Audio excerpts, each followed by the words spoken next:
애군을 막아준다며 무당이 당신의 머리카락을 넣어 만든 비단인형.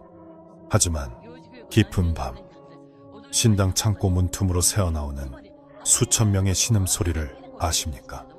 바늘이 꽂힐 때마다 인형들이 고통스런 듯 몸을 비틀고 헝겊 위로 검붉은 핏물이 배어나옵니다. 무당이 인형 뱃속에 가둔 것은 정말 애군일까요? 오늘 굿이 끝나고 집으로 돌아간 당신. 거울 속의 그 사람이 정말 당신이라고 확신하십니까?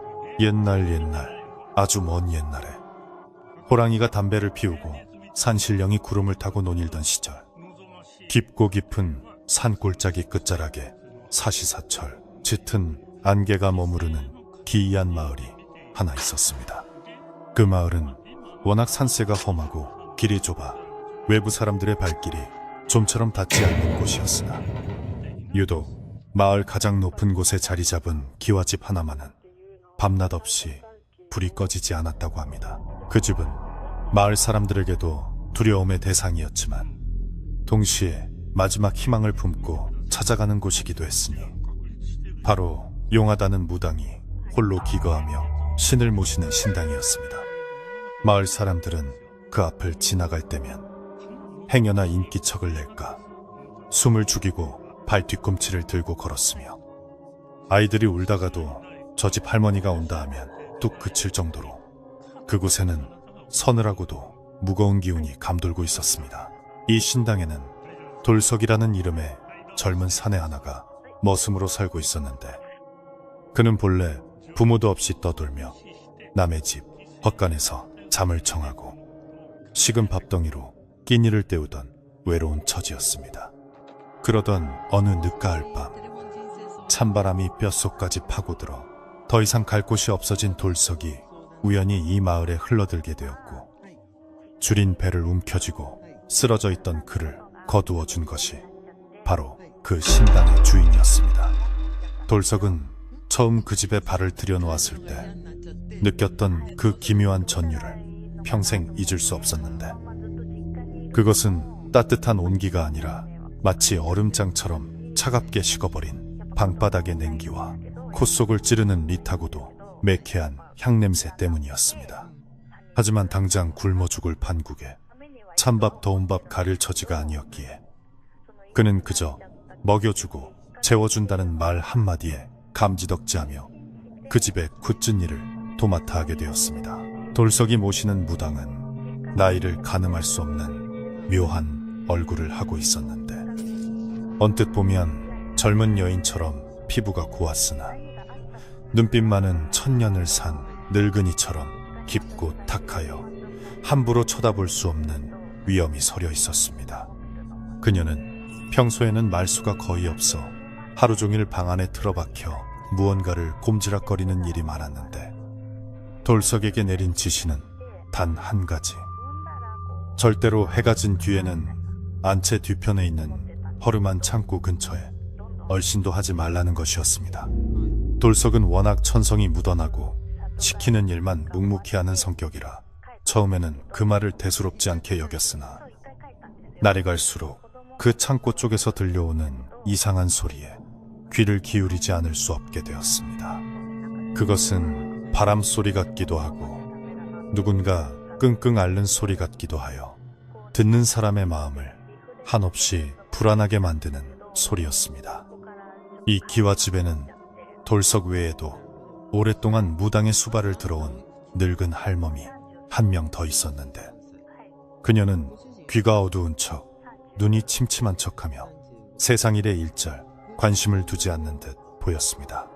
돌석이 처음 온 날, 할멈은 부엌 구석에서 시래기를 다듬으며 돌석에게 낮은 목소리로 일러주기를 이 집에서 오래 살고 싶으면 보고도 못 본 척, 듣고도 못 들은 척, 입을 다물고 살아야 한다고 했습니다. 그때 돌석은 그 말이 단순히 남의 집 살이를 조심하라는 뜻인 줄로만 알았지. 이 집 구석구석에 배어있는 끔찍한 비밀을 염두에 둔 경고인 줄은 꿈에도 몰랐습니다. 할멈은 무당이 방에서 나올 때면 마치 고양이 앞에 선 쥐처럼 바들바들 떨며 고개를 조아렸고 무당이 건네는 물건을 받을 때조차 손끝이 닿지 않으려 애쓰는 기색이 역력했습니다. 무당의 영험함은 인근 마을뿐만 아니라 저 멀리 한양에까지 소문이 나서 험한 산길을 마다하지 않고 찾아오는 손님들의 발길이 끊이지 않았습니다. 개 중에는 병든 자식을 살려달라며 눈물로 매달리는 어미도 있었고, 사업이 망해 빈털터리가 된 채 마지막 동아줄이라도 잡는 심정으로 찾아온 장사치도 있었으며, 남편의 마음을 되돌리고 싶어하는 여인들도 있었습니다. 그들은 하나같이 절박한 표정으로 무당 앞에 무릎을 꿇고 제발 소원만 들어준다면 무엇이든 바치겠노라고 맹세하곤 했습니다. 돌석은 마당을 쓸거나 장작을 패면서 그들의 애타는 호소를 듣곤 했는데, 그럴 때마다 안타까운 마음이 들면서도 한편으로는 저토록 간절한 인간의 욕망이 무섭다는 생각을 하곤 했습니다. 그런데 이 무당에게는 다른 무당들과는 확연히 다른 기이한 버릇이 하나 있었으니, 그것은 굿을 하거나 부적을 써주기 전에 반드시 손님의 머리카락을 요구한다는 점이었습니다. 보통 복채로 쌀이나 돈을 받는 것이 일반적이건만, 이 무당은 돈은 나중에 줘도 상관없다며 굳이 손님의 머리카락 한 줌을 뽑아달라고 했습니다. 손님들은 그 요구가 의아하면서도 당장 급한 불을 끄는 것이 우선이었기에 주저없이 자신의 머리카락이나 아픈 가족의 머리카락을 잘라 고운 한지에 싸서 무당에게 바쳤습니다. 무당은 그 머리카락을 받아들 때면 입가에 묘한 미소를 지으며 마치 세상에서 가장 귀한 보물을 얻은 양 소중하게 품속에 갈무리하곤 했는데, 그 모습을 볼 때마다 돌석은 등줄기에 소름이 돋는 것을 느꼈습니다. 무당은 손님들이 돌아가고 나면 곧바로 안방문을 걸어 잠그고 밤새도록 나오지 않았는데, 그때부터 방 안에서는 사각사각 무언가를 자르는 가위질 소리와 헝겊을 꿰매는 바느질 소리가 끊임없이 들려왔습니다. 돌석은 행랑채에 누워 그 소리를 듣고 있노라면 그 소리가 단순히 옷을 찢는 소리가 아니라 마치 누군가의 살을 도려내고 뼈를 깎는 소리처럼 들려 잠을 설치기 일쑤였습니다. 달빛이 문창호지에 비치면 무당의 그림자가 어른거렸는데, 그녀는 웅크리고 앉아 쉴 새 없이 손을 놀리고 있었고, 가끔씩 무언가를 입에 물고 뜯거나 바늘로 쿡쿡 찌르는 신잇을 하기도 했습니다. 그럴 때마다 바람결에 희미한 비명소리 같은 것이 섞여 들려왔지만 돌석은 그것이 산짐승의 울음소리일 것이라고 애써 스스로를 위로했습니다. 어느 날 돌석은 마당을 쓸다가 무당이 실수로 떨어뜨린 헝겊 조각 하나를 줍게 되었는데, 그것은 평범한 자투리천이 아니라 사람의 형상을 한 작은 인형의 팔 부분 같았습니다. 하얀 광목천으로 만들어진 그 조각은 솜이 아닌 검은 머리카락으로 속이 채워져 있었고, 끝부분에는 붉은 실로 기이한 문양이 수놓아져 있어 보는 순간 불길한 느낌을 주었습니다. 돌석이 그 조각을 들고 멍하니 서 있을 때 언제 나타났는지 무당이 벼락같은 고함을 지르며 달려와 그의 손에서 인형팔을 낚아채 갔습니다. 평소 차분하고 냉정하던 그녀가 그토록 당황하고 분노하는 모습은 처음이었기에 돌석은 너무나 놀라 그 자리에 주저앉고 말았고, 무당은 서슬퍼런 눈으로 그를 노려보며 다시는 자신의 물건에 손대지 말라고 엄포를 놓았습니다. 그 일이 있은 후로 돌석은 무당의 눈치를 더욱 살피게 되었지만 마음속에 피어오른 의구심은 좀처럼 가라앉지 않았습니다. 그는 무당이 왜 그토록 머리카락에 집착하는지, 그리고 밤마다 만드는 그 수많은 인형들이 도대체 어디에 쓰이는지 궁금해 견딜 수가 없었습니다. 마을 사람들 사이에서는 무당이 만든 인형이 영험하여 그 인형을 품고 있으면 병이 낫고 돈이 들어온다는 소문이 돌고 있었지만, 정작 그 인형을 직접 보거나 가지고 있는 사람은 아무도 없었습니다. 사람들은 그저 무당이 기도를 올려 신의 기운을 불어넣은 뒤 어딘가 신성한 곳에 봉인해 둔다고 믿고 있을 뿐이었습니다. 하지만 돌석이 보기에 그 인형들은 신성함과는 거리가 먼 어둡고 탁한 기운을 내뿜고 있었습니다. 시간이 흘러 겨울이 깊어지자 산골 마을에는 눈이 잦아졌고 인적은 더욱 드물어졌지만 무당을 찾는 손님들의 발길은 여전히 이어졌습니다. 하루는 읍내에서 꽤 큰 객주를 운영한다는 부자가 찾아왔는데 그는 욕심이 덕지덕지 붙은 얼굴로 경쟁 가게가 망하고 자신이 상권을 독차지하게 해달라고 빌었습니다. 무당은 여느 때와 마찬가지로 그의 머리카락을 요구했고 부자는 흔쾌히 자신의 상투를 풀어 머리카락을 한 움큼 잘라 바쳤습니다. 무당은 그 머리카락을 받아들고는 평소보다 더욱 짙은 미소를 지으며 부자에게 말하기를 오늘 밤 특별히 정성을 들여 기도를 올릴 테니 집으로 돌아가 편안히 기다리라고 했습니다. 부자는 굽신거리며 물러갔고 무당은 그가 사라지자마자 방문을 닫고 들어갔습니다. 그날 밤은 유난히 바람이 거세게 불어 창문이 덜컹거리고 산짐승들의 울음소리가 요란했는데 돌석은 잠을 이루지 못하고 뒤척이다가 마당으로 나와 소변을 보았습니다. 그때 무당의 방에서 흘러나오는 불빛에 비친 그림자가 여느 때와 다르게 몹시 격렬하게 움직이는 것을 보았습니다. 무당은 마치 누군가와 싸우기라도 하는 듯 팔을 허우적거리고 있었고 이내 무언가를 양손으로 꽉 움켜쥐고 바늘로 마구 찌르는 듯한 동작을 취했습니다. 돌석은 숨을 죽이고 그 모습을 지켜보다가 문득 방 안에서 킬킬거리는 웃음소리와 함께 이제 내 것이다, 이제 내 몸이다 라고 중얼거리는 소리를 들었습니다. 그 목소리는 무당의 것이 분명했지만 억양이나 높낮이가 전혀 다른 마치 낯선 남자의 목소리처럼 들렸습니다. 다음날 아침 읍내에서 흉흉한 소문이 들려왔는데 어제 다녀간 그 부자가 밤사이에 갑자기 실성하여 집안의 살림을 다 부수고 가족들에게 흉기를 휘둘렀다는 것이었습니다. 사람들은 그가 귀신이 들렸다며 수근거렸지만 돌석은 그 소식을 듣는 순간 등골이 오싹해지는 것을 느꼈습니다. 어젯밤 무당방에서 들었던 그 기이한 목소리와 부자의 광기가 무관하지 않다는 생각이 들었기 때문이었습니다. 돌석은 떨리는 가슴을 진정시키며 마당을 쓸고 있는데 무당이 방문을 열고 나오더니 아주 개운한 표정으로 기지개를 켜며 돌석에게 밥상을 차려오라고 시켰습니다. 그녀의 얼굴은 어제보다 훨씬 생기가 돌고 젊어진 듯 보였으나 눈빛만은 더욱 탐욕스럽게 번들거리고 있었습니다. 돌석은 부엌으로 들어가 밥을 짓기 위해 아궁이에 불을 지피면서 늙은 할멈에게 넌지시 물어보았습니다. 할멈, 무당님이 만드는 인형 말이에요. 그거 정말로 사람들 소원 들어주는 거 맞아요? 할멈은 화들짝 놀라며 주위를 두리번거리더니 돌석의 입을 틀어막으며 소스라치게 놀랐습니다. 쉿! 이놈아! 목숨이 2개라도 되냐? 그 입 다물라! 할멈의 반응은 돌석의 의심에 기름을 부은 격이 되었고 그는 이 집안에 감춰진 비밀이 자신이 상상하는 것보다 훨씬 더 끔찍한 것일지도 모른다는 확신을 갖게 되었습니다. 할멈은 떨리는 손으로 행주질을 하며 혼잣말처럼 중얼거렸습니다.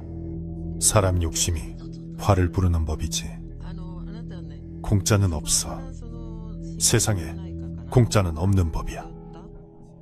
며칠 뒤 마을에는 또 다른 이상한 일이 벌어졌습니다. 무당에게 기도를 드리고 갔던 아낙네가 멀쩡하던 남편을 내쫓고 젊은 보찜 장수와 눈이 맞아 도망을 갔다는 것이었습니다. 평소 정숙하기로 소문난 여인이었기에 마을 사람들은 혀를 찼지만 돌석은 그 여인이 며칠 전 무당에게 남편의 머리카락을 바치고 갔던 것을 기억해냈습니다. 무당을 찾아온 사람들은 하나같이 소원을 이루기는커녕 오히려 가정 파탄이 나거나 갑자기 성격이 포악해지는 등 불행한 결말을 맞이하고 있었습니다. 그러나 사람들은 그것이 무당의 탓이라고는 생각하지 못하고 정성이 부족했거나 조상의 묘탈이 난 것이라 여기며 더욱더 무당에게 매달리는 악순환이 반복되고 있었습니다. 돌석은 이제 밤마다 잠을 잘 수가 없었습니다. 바람소리에 섞여 들려오는 바느질 소리가 마치 자신의 목숨을 조여오는 카운트다운처럼 느껴졌기 때문입니다. 그는 밤새 눈을 뜨고 누워 천장을 바라보며 자신이 이 집을 떠나야 할지 아니면 남아서 이 비밀을 밝혀야 할지 고민했습니다. 그러다 문득 안채 뒤편의 창고가 떠올랐습니다. 무당이 그토록 접근을 금지했던 그곳. 곰팡내와 퀴퀴한 먼지 냄새 사이로 비릿한 피 냄새가 섞여나던 그 창고 안에 모든 진실이 숨겨져 있을 것만 같았습니다. 돌석은 무당이 잠시 자리를 비우거나 깊은 잠에 빠질 때를 노려 창고를 확인해 보기로 마음먹었습니다. 어느 날 오후 무당이 제사에 쓸 물건을 구하러 장터에 나간 사이 집이 텅 비게 되었습니다. 돌석은 이 기회를 놓칠 수 없다고 생각하고 조심스럽게 안채 뒤편으로 향했습니다.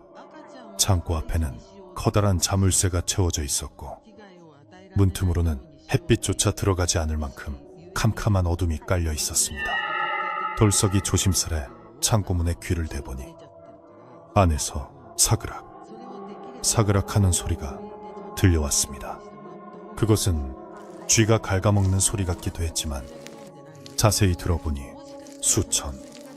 수만 마리의 작은 벌레들이 꿈틀거리는 듯한 소름 끼치는 소리였습니다. 돌석은 침을 꼴깍 삼키며 주위를 살폈고 마침 마루 밑에 떨어져 있는 녹슨 쇠꼬챙이 하나를 발견했습니다. 그가 떨리는 손으로 쇠꼬챙이를 자물쇠 구멍에 들이밀고 막 돌리려던 찰나 뒤에서 서늘한 인기척이 느껴졌습니다.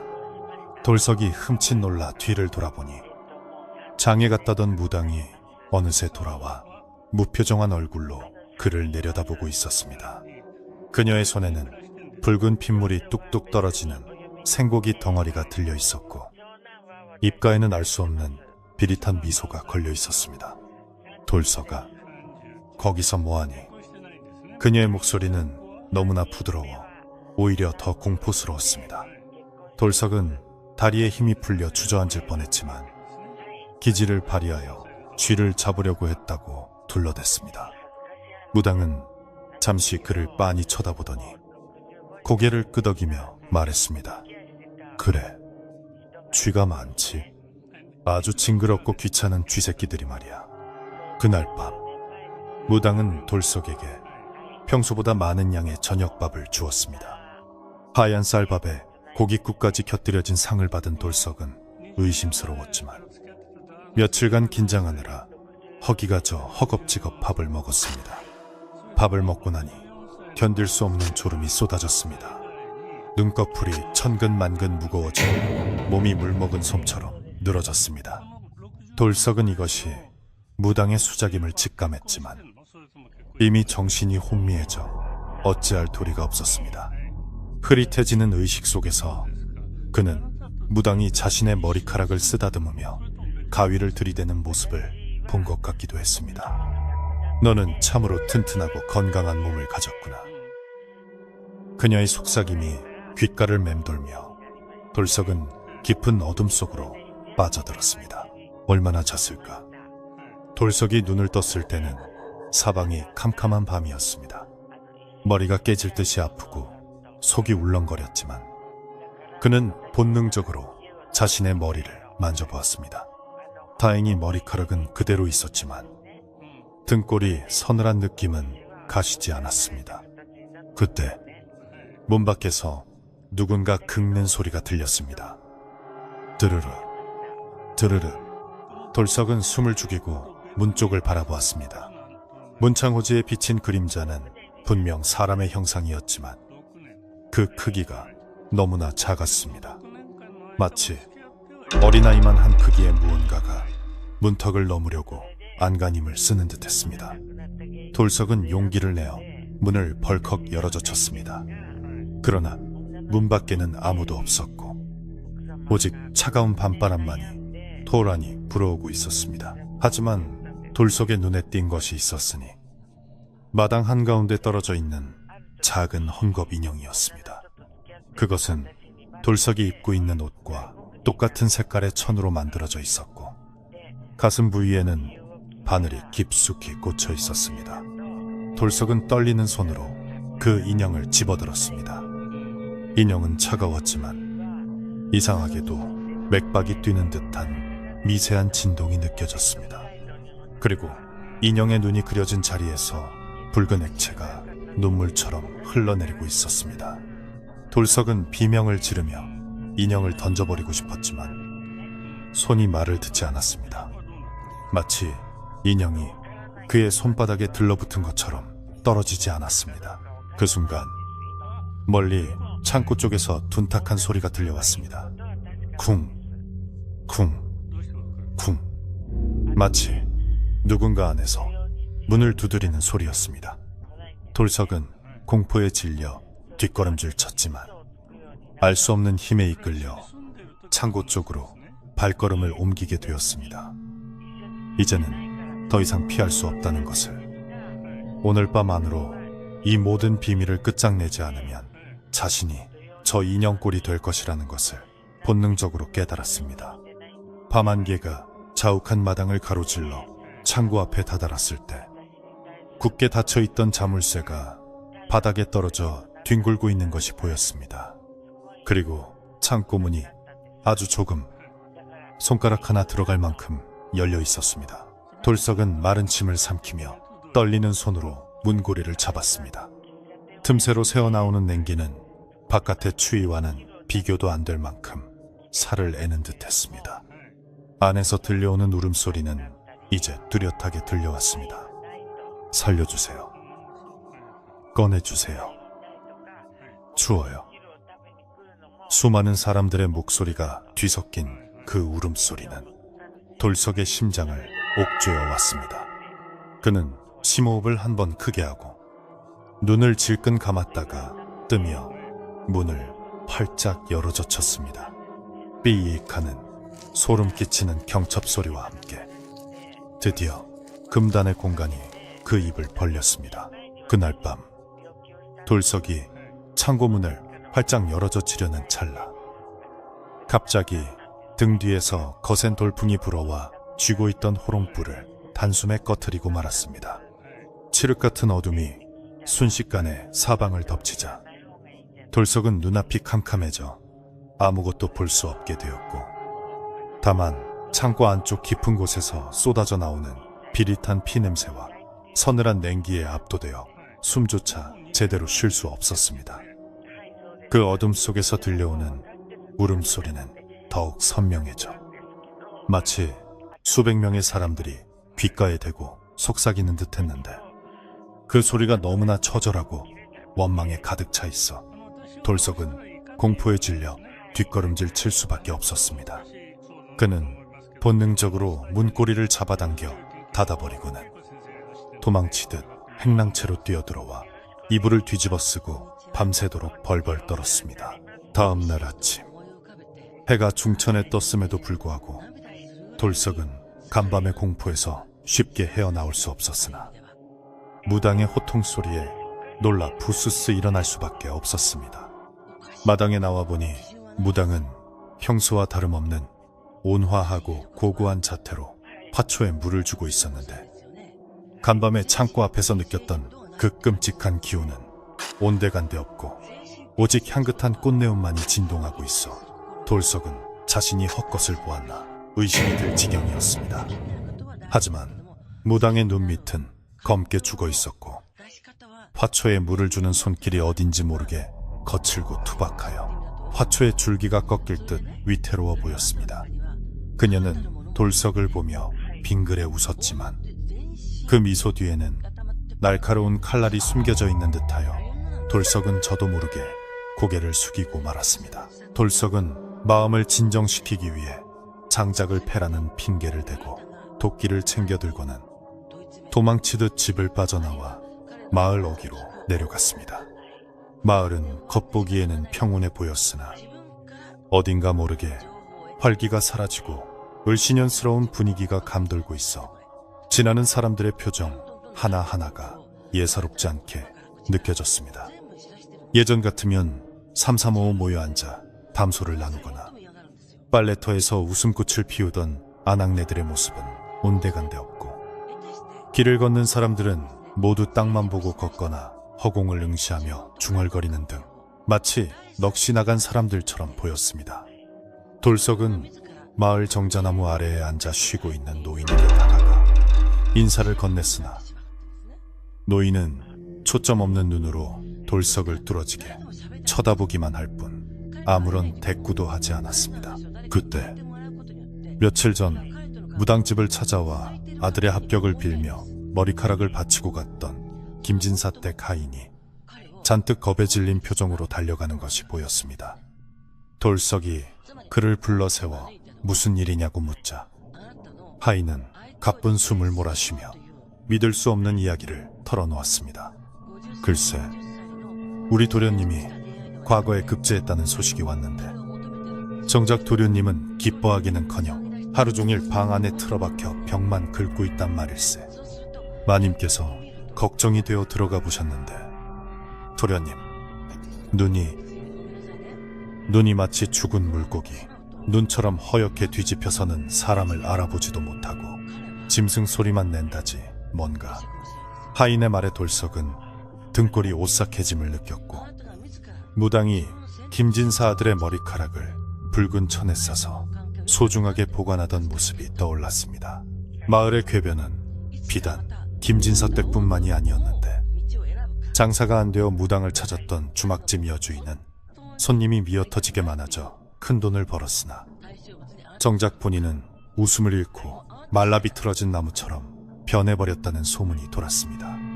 사람들의 말에 따르면 그녀는 밤마다 부엌에서 혼자 칼을 갈며 누군가와 대화를 나누는데 그 목소리가 여주인의 목소리가 아니라 굵직한 사내의 목소리라 하여 근처에는 얼씬도 하지 않는다고 했습니다.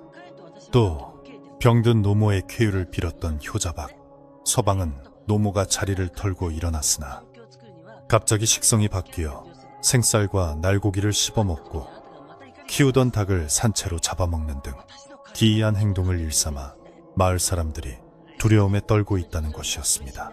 이 모든 일들이 무당을 찾아가 소원을 빈 직후부터 시작되었다는 사실을 깨달은 돌석은 무당이 단순히 복을 빌어주는 것이 아니라 무언가 대가를 치르게 하고 있음을 확신하게 되었습니다. 마을 사람들은 무당의 영험함을 찬양하면서도 뒤로는 쉬쉬하며 두려워하고 있었고, 개중에는 무당이 귀신을 부려 사람의 혼을 빼간다는 흉흉한 소문을 퍼뜨리는 이도 있었습니다. 하지만 이미 무당의 주술에 걸린 사람들은 가족이 말려도 듣지 않고 오히려 무당을 신처럼 떠받들며 집안의 재물을 가져다 바치거나 더 많은 머리카락을 요구하는 무당의 말에 기꺼이 자신의 살점이라도 떼어줄 기세였습니다. 돌석은 이 마을 전체가 거대한 거미줄에 걸린 나비처럼 서서히 죽어가고 있다는 생각에 가슴이 답답해져 왔습니다. 해가 뉘엿뉘엿 지고 땅거미가 내려앉을 무렵 돌석은 무거운 발걸음을 옮겨 다시 무당의 집으로 향했습니다. 산길을 오르는 내내 어디선가 부엉이가 구슬프게 울어댔고 바람에 흔들리는 나뭇가지들은 마치 귀신의 손길처럼 돌석의 옷자락을 잡아채는 듯 했습니다. 집 입구에 다다랐을 때 대문 앞에는 또다시 낯선 사람들이 길게 줄을 서서 자신의 차례를 기다리고 있었는데 그들의 눈빛은 하나같이 다하고 욕망에 굶주려 있어 살아있는 사람이라기보다는 걸어다니는 시체에 가까워 보였습니다. 무당은 마루에 앉아 그들을 맞이하고 있었는데 그녀의 곁에는 이미 수북하게 쌓인 머리카락 뭉치들이 검은 뱀처럼 콜리를 틀고 있었습니다. 돌석이 마당에 들어서자 부엌에서 저녁을 짓던 늙은 할멈이 그를 발견하고는 황급히 손짓하여 부엌 뒷문 쪽으로 불렀습니다. 할멈은 평소보다 훨씬 더 불안해 보이는 표정으로 주위를 살피더니 돌석의 소매를 잡아 끌어 장독대 뒤편 은밀한 곳으로 데려갔습니다. 돌석아, 내 말 잘 듣거라. 너 어젯밤에 창고 쪽에 갔었지. 내가 모를 줄 알았느냐. 할멈의 목소리는 가늘게 떨리고 있었지만 그 눈빛만은 그 어느 때보다 진지하고 간절했습니다. 돌석이 놀라 눈을 크게 뜨자 할멈은 마른 침을 삼키며 말을 이었습니다. 그곳은 사람이 들어갈 곳이 못 된다. 산 사람의 발길이 닿아서는 안 되는 곳이야. 할멈은 잠시 숨을 고르더니 돌석의 손을 꼭 잡으며 애원하듯 속삭였습니다. 이 집주인은 사람이 아니다. 껍데기만 사람이지. 속은 이미 시커먼 욕심과 원한으로 가득 찬 악귀나 다름없어. 사람들이 바치는 그 머리카락. 그게 단순히 복체인 줄 아느냐. 그건 사람의 혼줄이다. 혼줄. 머리카락을 내준다는 건 자기 영혼의 빗장을 열어주는 것이나 마찬가지란 말이다. 돌석은 할멈의 말에 심장이 쿵 하고 내려앉는 것 같았습니다. 막연하게 의심만 했던 사실이 할멈의 입을 통해 확인되자 두려움이 현실이 되어 온몸을 휘감았습니다. 그럼 마을 사람들이 변한 것도 그 때문입니까? 돌석의 물음에 할멈은 고개를 끄덕이며 눈물을 글썽였습니다. 그래, 소원을 들어주는 척하면서 그 빈자리에 다른 것을 채워 넣는 게야. 병이 나은 노모도, 돈을 번 주막, 여주인도, 급제한 도련님도 그 몸 주인은 이미 떠나고 없고 그 자리에 굶주린 잡귀들이 들어앉은 게지. 무당은 그 잡귀들을 인형으로 조종하며 이 마을을 자기네들 세상으로 만들려는 속셈이야. 할멈의 말은 충격적이었습니다. 돌석은 너무나 끔찍한 진실에 말문이 막혀 한동안 아무 말도 할 수 없었습니다. 무당이 밤새도록 바느질을 하며 인형을 만들던 모습, 인형을 바늘로 찌를 때마다 들려오던 비명소리, 그리고 창고 안에서 들리던 수많은 울음소리가 퍼즐 조각처럼 맞물려 하나의 거대한 그림을 그리고 있었습니다. 할멈은 옷댐에서 꼬깃꼬깃한 쌈지 하나를 꺼내 돌석의 손에 쥐어주었습니다. 이건 내가 평생 모은 돈이다. 이걸 가지고 지금 당장 멀리 도망가거라. 오늘 밤을 넘기면 너도 무사하지 못할 게다. 무당이 너를 보는 눈빛이 심상치 않아. 네, 그 건강한 몸뚱이를 탐내고 있단 말이다. 더 늦기 전에 떠나거라. 어서. 할멈은 돌석의 등을 떠밀며 재촉했지만 돌석은 발길이 떨어지지 않았습니다. 자신만 살겠다고 도망친다면 이미 잡귀에게 영혼을 빼앗긴 마을 사람들은 어찌 되며 앞으로 희생될 수많은 사람들은 누가 구한단 말입니까? 돌석은 쌈지를 다시 할멈의 손에 쥐어주며 단호하게 고개를 저었습니다. 할멈, 저는 못 갑니다. 제가 도망친다고 해서 끝날 일이 아니지 않습니까? 저 창고 안에 갇힌 영혼들이 울고 있는 소리를 들었습니다. 그들을 모른 척하고 저 혼자 살겠다고 도망칠 수는 없습니다. 돌석의 눈에는 결연한 의지가 타오르고 있었습니다. 할멈은 그런 돌석을 보며 안타까움에 가슴을 쳤지만 이미 굳어진 그의 마음을 돌릴 수 없음을 깨달았습니다. 어리석은 놈. 참으로 어리석은 놈. 하지만 내 뜻이 정. 그렇다면 방법이 아주 없는 것은 아니다. 할멈은 한숨을 내쉬며 주위를 다시 한번 살피고는 목소리를 더욱 낮춰 은밀한 비책을 일러주기 시작했습니다. 무당의 힘은 그 헝겊 인형에서 나온다. 인형은 머리카락 주인과 연결되어 있어서 인형을 해치면 주인도 다치게 되지만 반대로 인형에 박힌 바늘을 뽑고 묶인 실을 풀어주면 갇힌 영혼이 풀려나 제자리로 돌아갈 수 있을 게다. 하지만 그 인형들은 모두 무당의 피로 쓴 부적으로 봉인되어 있어서 보통 방법으로는 풀 수 없다. 무당이 가장 약해지는 시간, 바로 새벽, 닭이 울기 직전, 귀신들이 힘을 잃고 돌아가는 그 찰나의 순간을 노려야 한다. 할멈의 말은 돌석에게 한 줄기 빛과도 같았습니다. 그는 할멈의 말을 가슴 깊이 새기며 오늘 밤 목숨을 건 싸움을 벌이기로 다짐했습니다. 저녁 식사 시간이 되자 무당은 여느 때보다 더욱 풍성한 상을 차려내왔습니다. 기름진 고기와 생선, 향긋한 나물들이 가득했지만 돌석의 눈에는 그 모든 것이 독이 든 미끼로 보일 뿐이었습니다. 무당은 돌석의 맞은편에 앉아 뚫어지게 그를 바라보며 술을 권했습니다. 돌석아, 오늘따라 안색이 안 좋구나. 이 술 한 잔 마시고 푹 자거라. 내일은 아주 중요한 날이니 기운을 차려야지. 그녀의 목소리는 나긋나긋했지. 눈동자는 뱀처럼 차갑게 빛나고 있었습니다. 돌석은 태연한 척 술잔을 받아들었지만 마시는 시련만 하고 소매 안으로 몰래 흘려버렸습니다. 무당은 그것을 눈치채지 못한 듯 만족스러운 미소를 지으며 자신의 방으로 돌아갔습니다. 밤이 깊어지자 산골 마을은 칠흑 같은 어둠 속에 잠겼고 무당의 방에서는 다시금 그 끔찍한 바느질 소리가 들려오기 시작했습니다. 사각, 사각, 푸. 헝겊을 자르고 바늘로 찌르는 소리는 밤의 정적을 찢으며 돌석의 심장을 갉아먹었습니다. 돌석은 방 안에 불을 끄고 자는 척 누워 있었지만 온 신경은 바깥의 동정에 곤두서 있었습니다. 시간이 얼마나 흘렀을까. 바람 소리에 섞여 창고 쪽에서 들려오던 울음소리가 점점 커지더니 급기야는 누군가가 문을 긁는 소리가 들려왔습니다.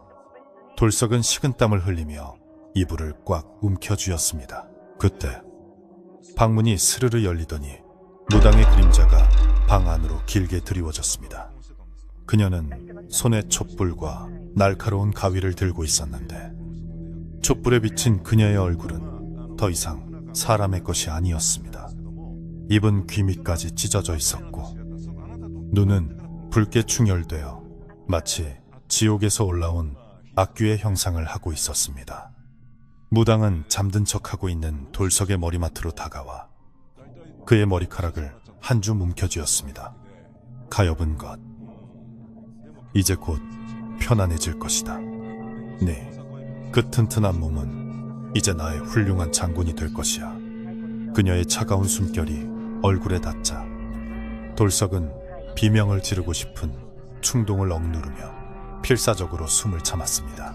무당은 돌석의 머리카락을 자르려다 말고 갑자기 밖에서 들려온 굉음에 멈칫했습니다. 창고 쪽에서 무언가 무너지는 듯한 소리가 났던 것입니다. 이게 무슨 소리야? 무당은 당황한 기색으로 가위를 거두고 황급히 밖으로 나갔습니다. 돌석은 이때다 싶어 자리에서 벌떡 일어나 미리 준비해둔 보찜을 챙겼습니다. 보찜 안에는 할멈이 몰래 챙겨준 소금 한 뼘밥과 쑥 한 다발, 그리고 부엌에서 챙긴 식칼이 들어있었습니다. 돌석은 방문을 살짝 열고 밖을 내다보았습니다. 무당은 창고 쪽을 향해 달려가고 있었는데 그녀의 등 뒤로 검은 연기 같은 것이 피어오르고 있었습니다. 돌석은 무당의 시선이 창고에 쏠린 틈을 타 반대편 담장을 넘어 마당 한 구석에 숨겨져 있던 작은 항아리를 찾았습니다. 할멈이 일러준 대로라면 그 항아리 안에 무당이 사람들의 머리카락을 모아 만든 어미 인형이 들어있을 것이었습니다. 그 어미 인형을 없애야만 무당의 힘을 약화시킬 수 있다고 했습니다. 돌석은 떨리는 손으로 땅을 파헤쳤고 이내 차가운 도기 항아리의 감촉이 손끝에 닿았습니다. 흙을 털어내고 뚜껑을 여는 순간 항아리 안에서 시커먼 머리카락 뭉치와 함께 썩은 내가 진동을 하여 돌석은 헛구역질을 했습니다. 하지만 그는 멈출 수 없었습니다. 항아리 속에는 수백 명의 머리카락을 꼬아 만든 기괴한 형상의 인형이 들어있었는데 그 인형은 마치 살아있는 것처럼 꿈틀거리고 있었습니다. 돌석이 인형을 꺼내려 하자 인형은 날카로운 비명 소리를 지르며 돌석의 손을 물어뜯으려 했습니다. 돌석은 고통을 참고 인형을 바닥에 내동댕이 친 뒤 준비해둔 소금을 뿌렸습니다. 지익 하는 소리와 함께 인형에서 검은 연기가 솟아올랐고 인형은 고통스러운 듯 몸을 비틀었습니다. 바로 그때 창고 쪽에서 무당의 분노에 찬 고함 소리가 들려왔습니다. 누구냐? 감히 내 물건에 손을 대는 놈이 누구냐? 무당은 돌석이 자신의 비밀을 건드렸음을 눈치채고 무서운 속도로 달려오고 있었습니다. 돌석은 서둘러 항아리를 들고 부엌으로 피신했습니다. 할멈은 부엌 구석에서 부들부들 떨고 있었지만 돌석을 보자마자 아궁이에 불을 지피기 시작했습니다. 어서 저 아궁이에 넣어야 한다. 태워버려야 해. 할멈의 외침에 돌석은 망설임 없이 아궁이 문을 열고 인형을 던져 넣으려 했습니다. 그러나 찰나의 순간 부엌 문이 쾅 하고 열리며 무당이 들이닥쳤습니다. 그녀의 머리카락은 산발이 되어 공중에 떠 있었고 손톱은 짐승의 발톱처럼 길게 자라 있었습니다. 네, 이놈. 감히 배은망덕하게 주인을 물려고 해? 무당이 손을 휘두르자 보이지 않는 힘에 의해 돌석은 뒤로 나뒹굴었고 손에 들고 있던 인형은 바닥으로 굴러 떨어졌습니다. 무당은 표독스러운 눈빛으로 돌석을 노려보며 천천히 다가왔습니다. 살려주었더니 제 발로 지옥을 걸어 들어오는구나. 오늘 밤 너를 갈기갈기 찢어 내 인형들의 솜으로 써주마. 돌석은 공포에 질려 뒷걸음질 쳤지만 등 뒤는 차가운 벽이었습니다. 무당의 그림자가 거대하게 부풀어 올라 돌석을 집어삼킬 듯 다가왔고 바닥에 떨어진 어미 인형은 낄낄거리는 웃음소리를 내며 무당의 발치로 기어갔습니다. 절체절명의 위기. 돌석은 숨을 헐떡이며 주위를 둘러보았지만 마땅한 무기가 보이지 않았습니다. 그때 할멈이 부엌칼을 들고 무당의 뒤로 달려들었습니다. 이 요망한 귀신아, 내 손주를 내놓아라. 할멈의 절규와 함께 칼날이 무당의 등을 향해 내리꽂혔지만 무당은 뒤도 돌아보지 않고 손짓 한 번으로 할멈을 벽으로 날려버렸습니다. 크악! 할멈이 피를 토하며 쓰러지자 돌석의 눈에서 불길이 일었습니다. 두려움은 분노로 바뀌었고 그는 바닥에 떨어져 있던 부지깽이를 집어들고 벌떡 일어났습니다. 더 이상은 안 돼. 더 이상 사람들을 해치게 놔둘 순 없어. 돌석은 사력을 다해 무당을 향해 돌진했습니다. 하지만 인간의 힘으로 악귀가 씌인 무당을 당해낼 수 있을지. 밤은 아직 길고 새벽은 멀리 있었습니다. 바람은 더욱 거세게 불어 촛불을 위태롭게 흔들었고 창고 안의 영혼들은 다가올 파국을 예감한 듯 더욱 구슬프게 울부짖었습니다. 돌석이 부지깽이를 휘두르며 무당을 향해 돌진하던 그 순간 무당은 피식 비웃음을 흘리며 손가락 하나를 까딱였습니다. 그러자 허공에서 보이지 않는 거대한 손이 돌석의 목덜미를 낚아채는 듯한 엄청난 압력이 가해졌고 돌석은 비명도 지르지 못한 채 바닥에 처박히고 말았습니다. 숨이 턱 막히고 온몸의 뼈가 으스러지는 듯한 고통 속에서 돌석은 눈앞이 하얗게 전멸하는 것을 느꼈습니다. 무당은 쓰러진 돌석에게 천천히 다가와 쪼그리고 앉더니 그의 턱을 우악스럽게 잡아올리며 싸늘하게 속삭였습니다. 감히 인간 주제에 신의 대리인에게 맞서려 하다니. 그 용기는 가상하나 내 놈의 운명은 여기까지다. 그녀의 눈동자는 검은 잉크를 풀어놓은 듯 깊고 어두웠으며 그 안에는 인간의 것이라고는 믿을 수 없는 살기가 이글거리고 있었습니다. 무당은 쓰러진 할멈에게는 눈길조차 주지 않은 채 축 늘어진 돌석의 발목을 잡고 질질 끌고 가기 시작했습니다. 거친 흙바닥에 등이 쓸리고 돌부리에 부딪혀 살점이 떨어져 나갔지만 돌석은 몸이 마비된 듯 손가락 하나 까딱할 수 없었습니다. 무당이 향한 곳은 바로 그 금단의 구역, 안채 뒤편의 창고였습니다. 가까이 다가갈수록 창고 안에서 들려오던 울음소리는 더욱 뚜렷해졌고, 이제는 그것이 단순한 바람소리가 아니라 수많은 사람들의 처절한 비명과 신음이 뒤섞인 아비규환의 소리임을 확실히 알 수 있었습니다. 무당은 주머니에서 녹슨 열쇠 꾸러미를 꺼내 철커덕 소리를 내며 자물쇠를 풀었고, 끼익하는 소름 끼치는 굉음과 함께 육중한 창고문이 열렸습니다. 문이 열리자마자 훅 하고 끼쳐오는 냄새는 코를 썩게 만들 정도로 지독한 악취였습니다. 오래된 피비린내와 곰팡이 냄새, 그리고 무언가 썩어가는 시취가 뒤섞인 그 냄새의 돌석은 구역질이 치밀어 올랐으나 입이 얼어붙어 헛구역질조차 나오지 않았습니다. 무당은 돌석을 짐짝처럼 창고 안으로 집어던졌고, 돌석은 어둠 속으로 굴러떨어지며 정신을 잃을 뻔했습니다. 간신히 눈을 뜨고 고개를 든 돌석의 눈앞에 펼쳐진 광경은 그가 살면서 상상조차 해본 적 없는 지옥도 그 자체였습니다. 창고 안은 생각보다 훨씬 넓고 깊었는데, 사방 벽면을 가득 채운 선반 위에는 수만 개의 헝겊 인형들이 빽빽하게 놓여 있었습니다. 호롱불 하나 없는 캄캄한 곳이었지만 인형들 스스로가 내뿜는 희미하고 불길한 붉은 광채 때문에 내부의 모습은 기괴할 정도로 선명하게 보였습니다. 그 인형들은 단순히 놓여 있는 것이 아니라 살아있는 생물처럼 꿈틀거리고 뒤틀리며 고통스러워하고 있었습니다. 어떤 인형은 팔이 꺾여 있었고, 어떤 인형은 목이 돌아가 있었으며, 개 중에는 배가 터져 솜 대신 검붉은 핏덩이가 흘러나오는 것들도 있었습니다. 그리고 그 모든 인형들의 몸에는 크고 작은 바늘들이 수없이 꽂혀 있어 보는 것만으로도 살이 떨리는 고통이 전해져 왔습니다. 돌석은 공포에 질려 뒷걸음질 치려 했지만 등 뒤에 닿는 것은 차가운 벽뿐이었습니다.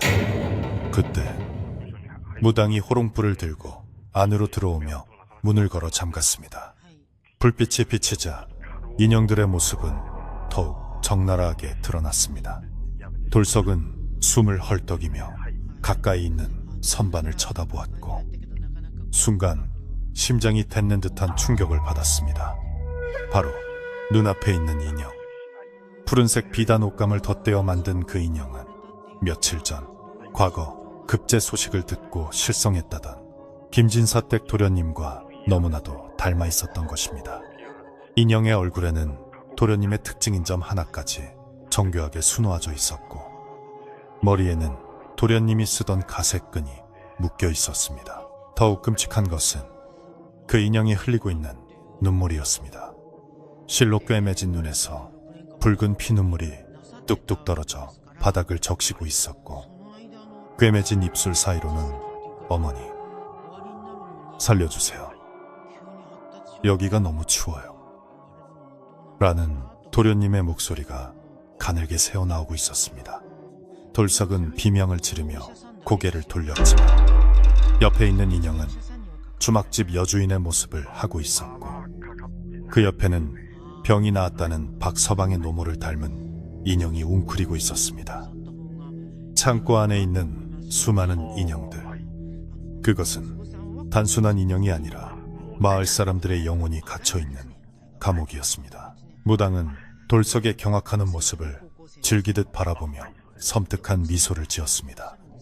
이제 알겠느냐? 이곳이 바로 저들의 진짜 집이다. 껍데기는 마을에서 밥을 먹고 잠을 자지만 진짜 알맹이는 모두 여기 모여있지. 그녀는 김진사 도련님의 인형을 집어들고는 머리에 꽂힌 바늘을 꾹 눌렀습니다. 그러자 인형은 자지러지는 비명을 질렀고, 동시에 멀리 마을 쪽에서도 누군가의 비명이 희미하게 들려오는 듯 했습니다. 인간들은 참으로 어리석어 욕망을 위해 영혼을 팔고 그 대가로 껍데기만 남은 괴물이 되는 줄도 모르고 말이야. 돌석은 떨리는 목소리로 물었습니다. 도대체 왜 이런 짓을 하는 거야? 사람들을 이렇게 만들어서 얻는 게 뭐야? 무당은 킬킬거하며 인형을 다시 선반에 올려놓고 돌석에게 다가왔습니다. 얻는 것? 나는 그저 길을 열어줄 뿐이다. 저승에서 굶주린 채 떠도는 나의 위대한 조상신들과 장군님들이 이승의 따뜻한 육체를 입고 다시 태어나길 원하시거든. 살아있는 자의 영혼을 이 헝겊 속에 가두면 그 빈 육체는 아주 훌륭한 그릇이 되지. 빈집에 새 주인이 들어오는 것은 당연한 이치 아니냐. 무당의 말은 돌석의 머릿속을 벼락처럼 강타했습니다. 마을 사람들이 변한 이유, 눈빛이 달라지고 식성이 변하며 가족을 알아보지 못했던 까닭이 바로 그것이었습니다. 그들은 이미 사람이 아니었습니다. 그들의 몸속에는 무당이 불러들인 악귀와 잡신들이 들어앉아 있었고, 진짜 주인인 영혼들은 이 차가운 창고 안에 헝겊 인형 속에 갇혀 영원한 고통을 겪고 있었던 것입니다. 돌석은 온몸에 소름이 돋아 견딜 수가 없었습니다. 이 마을은 이미 사람 사는 마을이 아니라 악귀들의 소굴로 변해버린 것이었습니다. 그리고 너, 돌석아. 무당은 돌석의 턱을 다시 움켜쥐며 탐욕스러운 눈빛으로 그의 몸을 훑어내렸습니다. 너는 특별하다.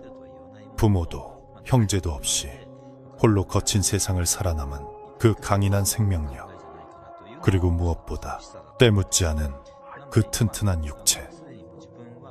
우리 대장군님께서 오랫동안 기다려온 최상의 그릇이야.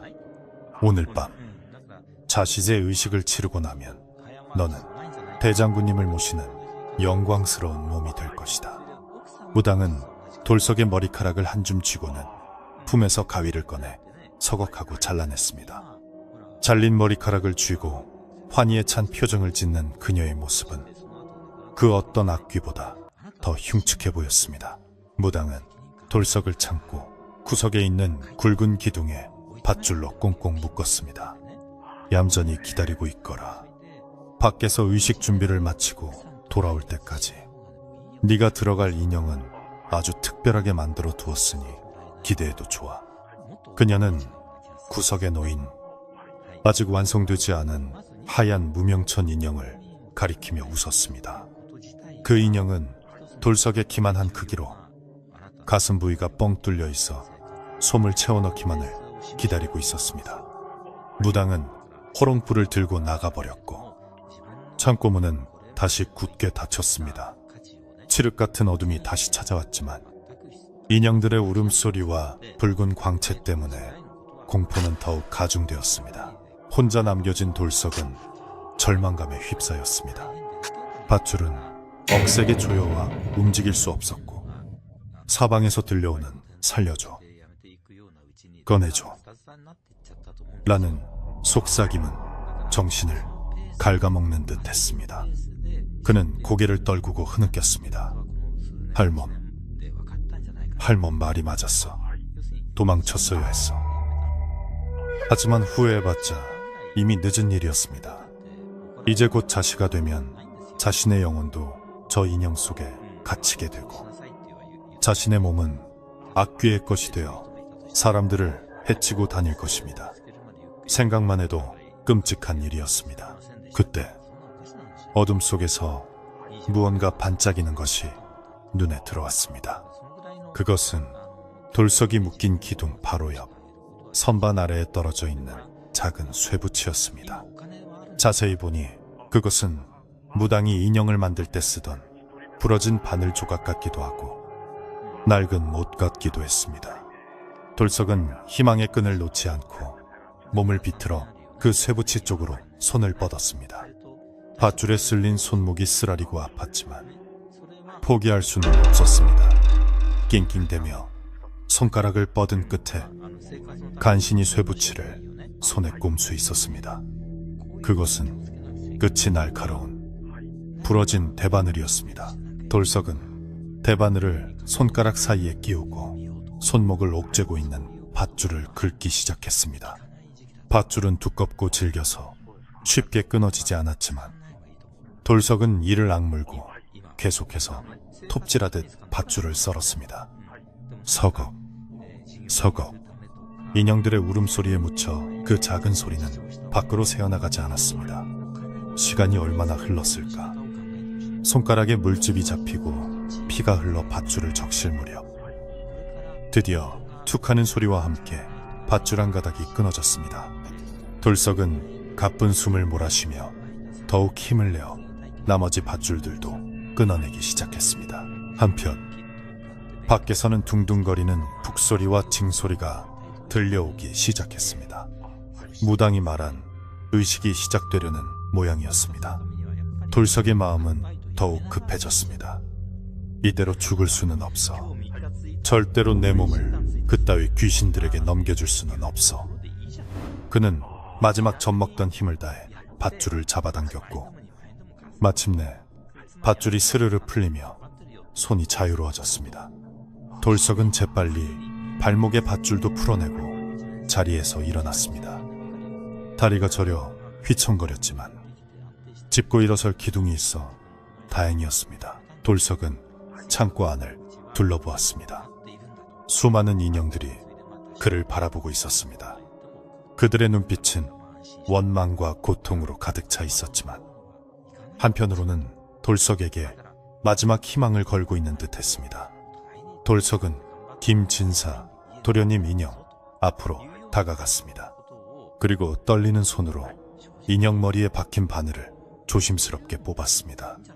그러자 인형의 울음소리가 뚝 그치고 붉은 광채가 사그라들며 평범한 헝겊 인형으로 돌아갔습니다. 이거다. 바늘을 뽑으면 되는구나. 돌석은 깨달음을 얻었습니다. 하지만 여기 있는 수천 개의 인형에 박힌 바늘을 다 뽑으려면 며칠 밤낮이 걸릴지 모르는 일이었습니다. 그때 문틈으로 바깥 상황이 보였습니다. 마당에는 횃불이 환하게 밝혀져 있었고 마을 사람들이 하나둘씩 모여들고 있었습니다. 그런데 그들의 모습은 기괴하기 짝이 없었습니다. 모두 넋이 나간 표정으로 흐느적거리며 춤을 추고 있었는데 그 춤사위가 사람이 추는 것이라기보다는 꼭두각시 인형이 줄에 매달려 움직이는 것처럼 부자연스러웠습니다. 무당은 마루 위 높은 제단에 올라 칼춤을 추며 주문을 외우고 있었고 그 앞에는 커다란 작두가 시퍼런 날을 세우고 놓여 있었습니다. 돌석은 문득 할멈이 했던 말을 떠올렸습니다. 무당의 힘은 그 헝겊 인형에서 나온다. 어미 인형을 태우고 새벽닭이 울기 전에 모든 것을 끝내야 한다. 돌석은 주위를 둘러보며 무기를 찾았습니다. 구석에 굴러다니는 낡은 낫 하나가 눈에 띄었습니다. 녹이 슬어 무디어 보였지만 지금은 찬밥 더운 밥 가릴 때가 아니었습니다. 돌석은 낫을 허리춤에 차고 품 안에는 아까 무당이 떨어뜨리고 간 성냥을 챙겼습니다. 그리고 가장 중요한 것, 무당이 돌석을 가두려 했던 그 거대한 빈 인형을 찢어 발겨 그 안에 채워질 뻔한 검은 머리카락 뭉치들을 끄집어냈습니다. 창고 안의 인형들이 웅성거리기 시작했습니다. 돌석은 그들을 향해 마음속으로 외쳤습니다. 조금만 기다려 주시오. 내 기필코 당신들의 영혼을 해방시켜 드리리다. 그는 창고문에 귀를 대고 밖의 동정을 살폈습니다. 북소리가 점점 빨라지고 무당의 주문 소리가 고조되고 있었습니다. 이제 곧 무당이 돌석을 제물로 바치기 위해 창고문을 열 것이었습니다. 돌석은 문 바로 옆에 몸을 숨기고 낫을 움켜쥐었습니다. 정면 승부로는 승산이 없었습니다. 무당이 문을 여는 순간 기습을 하여 틈을 만들고 그 틈을 타서 마당 한가운데 피워진 장작불에 이 저주받은 인형들을 던져 넣어야 했습니다. 자, 이제 때가 되었다. 대장군님을 맞이할 그릇을 대령하라. 무당의 우렁찬 목소리가 밤 공기를 갈랐고 밖에서 와, 아 하는 귀신, 들린 마을 사람들의 함성이 터져 나왔습니다. 발자국 소리가 창고 쪽으로 다가오고 있었습니다. 저벅, 저벅, 저벅. 돌석의 심장은 터질 듯이 뛰었지만 머릿속은 그 어느 때보다 차가웠습니다. 차갑게 식어 있었습니다. 그는 더 이상 겁쟁이, 머슴돌석이 아니었습니다. 그는 이 마을의, 아니 이 지옥의 유일한 구원자였습니다. 드디어 자물쇠가 따지는 소리가 들리고 문이 벌컥 열렸습니다. 횃불의 밝은 빛이 창고 안으로 쏟아져 들어오며 무당의 그림자가 길게 드리워졌습니다. 나오너라, 나의 장군. 무당이 말을 끝맺기도 전에 어둠 속에서 돌석이 튀어나갔습니다. 이 악마 같은 년, 돌석의 낫이 허공을 가르며 무당의 팔을 향해 날아들었습니다. 예상치 못한 기습에 무당은 비명을 지르며 뒤로 주춤 물러났고 그 틈을 타 돌석은 창고 밖으로 굴러나왔습니다. 마당에 모여있던 수십 명의 마을 사람들이 일제히 고개를 돌려 돌석을 쳐다보았습니다. 그들의 눈은 모두 뒤집혀 흰 자위만 보였고 입에서는 짐승 같은 그르렁 소리가 새어나왔습니다. 무당은 피가 흐르는 팔을 부여잡고 악귀처럼 일그러진 얼굴로 소리쳤습니다. 잡아라! 저놈을 당장 잡아! 찢어 죽여라! 그 명령이 떨어지자마자 마을 사람들, 아니 사람의 탈을 쓴 악귀들이 일제히 돌석을 향해 달려들기 시작했습니다. 돌석은 낫을 휘두르며 뒷걸음질 쳤지만 사방이 적으로 둘러싸여 도망칠 곳은 어디에도 없었습니다. 이제 이 광기, 어린 밤의 진실을 밝히고 모든 것을 되돌릴 마지막 싸움이 시작되려 하고 있었습니다. 돌석은 미친 듯이 달려드는 마을 사람들의 공격을 피하며 마당을 뒹굴었습니다. 평소에는 순박하기 그지없던 이웃들이었으나 지금 그들의 모습은 산짐승보다 더 사납고 흉포하게 변해 있었습니다. 대장장이 박씨는 쇠망치를 휘두르듯 주먹을 내리꽂았고 쌀가게 최씨는 이빨을 드러내며 돌석의 목덜미를 물어뜯으려 달려들었습니다. 돌석은 그들을 차마 낫으로 벨 수가 없어 낫등으로 밀어내거나 몸을 비틀어 피하는 수밖에 없었습니다. 하지만 수십 명이 한꺼번에 달려드니 힘에 부쳐 숨이 턱턱 막혀왔고 옷은 이미 갈기갈기 찢어져 피가 배어나오고 있었습니다. 그럼에도 불구하고 돌석은 이를 악물고 버텼습니다. 지금 자신이 쓰러지면 이 사람들은 영원히 악귀의 노예가 되어버린다는 생각 때문이었습니다. 정신 차리세요, 박 아저씨. 최서방님, 접니다. 돌석이에요. 돌석이 목청껏 소리쳐 불렀지만 그들의 귀에는 아무것도 들리지 않는 듯했습니다. 오직 사리로 번들거리는 눈동자만이 돌석을 쫓고 있었고 입에서는 죽여라, 바쳐라 하는 알 수 없는 웅얼거림만 흘러나왔습니다. 무당은 제단 위에 서서 그 광경을 즐겁게 내려다보며 덩실덩실 춤을 추고 있었습니다. 그녀가 팔을 왼쪽으로 휘저으면 마을 사람들이 왼쪽으로 몰렸고 오른쪽으로 꺾으면 오른쪽으로 덮쳐왔습니다. 마치 보이지 않는 실에 매달린 꼭두각시 노름을 하는 것 같았습니다. 돌석은 그제야 깨달았습니다. 저들이 스스로 움직이는 것이 아니라 무당이 창고 안의 인형들을 조종하여 저들의 몸을 움직이고 있다는 것을 말입니다. 무당은 깔깔거리며 소리쳤습니다. 소용없다. 그들은 이미 내 것이다. 내 놈이 아무리 발버둥 쳐봐야 내 손바닥 아니야. 자, 어서 무릎 꿇고 내 장군님을 받아들여라. 그녀의 목소리는 밤하늘을 울리며 메아리쳤고 숲속의 까마귀 떼가 놀라 푸드득 날아올랐습니다. 돌석은 대장장이 박씨의 무거운 몸에 깔려 숨을 헐떡이면서도 필사적으로 주위를 살폈습니다. 힘으로는 도저히 이길 수 없으니 무당의 힘이 나오는 근원을 끊어야만 했습니다. 그때 돌석의 눈에 아까 부엌 쪽으로 도망치다 떨어뜨린 항아리와 검은 머리카락 뭉치, 바로 어미 인형이 보였습니다. 난장판이 된 마당 한 구석, 깨진 독조각들 사이에 그 흉물스러운 것이 덩그러니 놓여 있었습니다. 저거다. 저걸 없애야 해. 돌석은 젖먹던 힘을 다해 박씨를 밀쳐내고 몸을 굴렸습니다.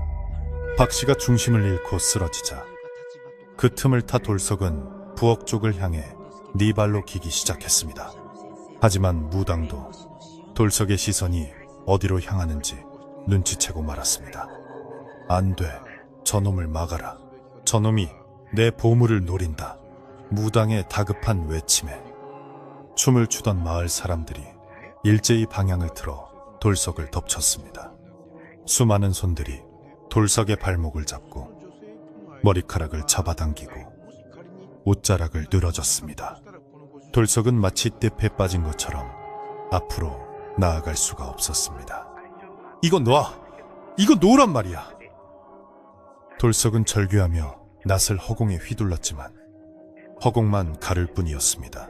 그 순간 부엌문이 열리며 피투성이가 된 할멈이 비틀거리며 걸어 나왔습니다. 그녀의 손에는 뜨거운 재가 담긴 부삽이 들려 있었습니다. 이놈들아, 썩 물러가라! 할멈은 마지막 남은 힘을 짜내어 부삽에 담긴 뜨거운 재를 마을 사람들의 얼굴을 향해 뿌렸습니다. 아, 뜨거운 재가 눈과 코에 들어가자 달려들던 사람들이 비명을 지르며 주춤거리며 물러섰습니다. 비록 악귀가 쉬었을지언정 육체의 고통은 느끼는 모양이었습니다. 할멈은 돌석을 향해 소리쳤습니다. 돌석아, 지금이다. 어서. 그 짧은 틈이 돌석에게는 천금 같은 기회였습니다. 그는 발목을 잡고 있던 손을 뿌리치고 용수철처럼 튀어나갔습니다. 돌석은 마침내 깨진 항아리 조각 앞에 도달했습니다. 바닥에 뒹굴고 있는 어미 인형은 마치 살아있는 생물처럼 꿈틀거리며 도망치려 하고 있었습니다. 돌석은 혐오감을 억누르고 그 끈적거리는 머리카락 뭉치를 낚아챘습니다. 손에 닿는 순간 찌릿한 전기가 통하는 듯한 소름 끼치는 냉기가 팔을 타고 올라왔지만 돌석은 절대 놓지 않겠다고 다짐하며 꽉 움켜쥐었습니다. 제단 위에서 무당이 비명을 질렀습니다. 안 돼! 그것에 손대지 마라! 니놈 손을 잘라버리겠어! 무당은 제단에서 뛰어내려 돌석을 향해 무서운 속도로 달려왔습니다. 그녀의 손톱은 칼날처럼 길게 자라 있었고 얼굴은 분노로 인해 붉은 귀신처럼 변해 있었습니다. 돌석은 달려오는 무당을 피할 겨를도 없이 마당 한가운데 활활 타오르고 있는 장작불을 향해 달렸습니다. 의식을 위해 피워놓은 그 거대한 불길만이 이 저주를 끝낼 수 있다고 믿었습니다. 다 같이 죽자. 아니, 나만 죽고 마을 사람들은 살리겠다. 돌석은 불길 앞으로 몸을 던지듯 뛰어들며 손에 쥔 어미 인형을 불길 가장 깊은 곳으로 힘껏 집어던졌습니다. 인형이 불꽃에 닿는 순간 키이에 하는 찢어지는 듯한 비명소리가 인형에게서 터져나왔습니다. 그것은 헝겊과 머리카락이 타는 소리가 아니라 수천 명의 원혼이 동시에 지르는 비명 같았습니다. 동시에 돌석을 덮치려던 무당이 갑자기 제자리에 우뚝 멈춰 섰습니다. 그리고는 자신의 가슴을 움켜쥐고 고통스러운 비명을 지르기 시작했습니다. 으악! 뜨거워! 내 몸이 타들어간다! 어미 인형이 불타오르자 그와 연결된 무당의 몸에도 똑같은 고통이 전해지는 것이었습니다. 무당의 옷에 불이 붙지 않았음에도 불구하고 그녀의 살칸은 마치 불에 그슬린 것처럼 검게 변해가기 시작했고 입에서는 검은 연기가 뿜어져 나왔습니다. 그녀는 바닥을 뒹굴며 괴로워했고 그녀가 지배하던 사악한 기운이 흔들리기 시작했습니다. 어미 인형이 타오르면서 내뿜는 매캐한 연기가 마당을 뒤덮자 멈춰섰던 마을 사람들이 하나둘씩 픽픽 쓰러지기 시작했습니다.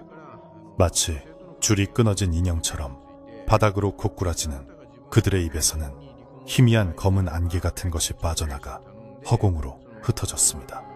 잡기들이 숙주를 잃고 도망치는 것이었습니다. 돌석은 거친 숨을 몰아쉬며 그 광경을 지켜보았습니다. 장작불 속에서 어미 인형은 검은 기름을 흘리며 맹렬하게 타올랐고 그 불길 속에서 기괴한 형상들이 나타났다. 사라지기를 반복했습니다. 하지만 무당은 쉽게 물러서지 않았습니다. 그녀는 온몸이 타들어가는 고통 속에서도 바닥을 기어 돌석의 발목을 잡았습니다. 내 이놈, 내 놈을 저주한다. 내 반드시 다시 돌아와 네 놈의 뼈를 씹어먹을 것이다. 그녀의 악력은 쇠처럼 강해서 돌석의 발목뼈가 부러질 듯 아팠습니다. 무당의 눈은 이미 녹아내려 텅 빈 구멍이 되었지만 그 안에서 뿜어져 나오는 원독은 여전히 살아있었습니다. 돌석은 공포에 질려 뒷걸음질치려 했지만 무당은 거머리처럼 달라붙어 떨어지지 않았습니다. 그때 창고 쪽에서 쾅 하는 소리와 함께 문짝이 떨어져 나갔습니다. 그리고 놀라운 일이 벌어졌습니다.